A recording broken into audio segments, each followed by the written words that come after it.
ایک کہنے والے نے کہا کہ تم یہاں کتنی مدت رہے؟ انہوں نے کہا کہ 1 دن یا اس سے بھی کم۔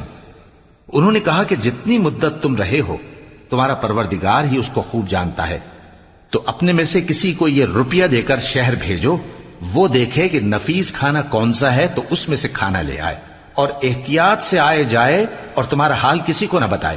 اگر وہ تم پر دسترس پا لیں گے تو تمہیں سنسار کر دیں گے یا پھر اپنے مذہب میں داخل کر لیں گے، اور اس وقت تم کبھی فلاح نہیں پاؤ گے۔ اور اسی طرح ہم نے لوگوں کو ان کے حال سے خبردار کر دیا تاکہ وہ جانیں کہ اللہ کا وعدہ سچا ہے، اور یہ کہ قیامت جس کا وعدہ کیا جاتا ہے اس میں کچھ شک نہیں۔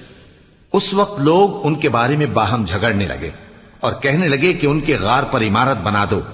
ان کا پروردگار ان کے حال سے خوب واقف ہے۔ جو لوگ ان کے معاملے میں غلبہ رکھتے تھے وہ کہنے لگے کہ ہم ان کے غار پر مسجد بنائیں گے۔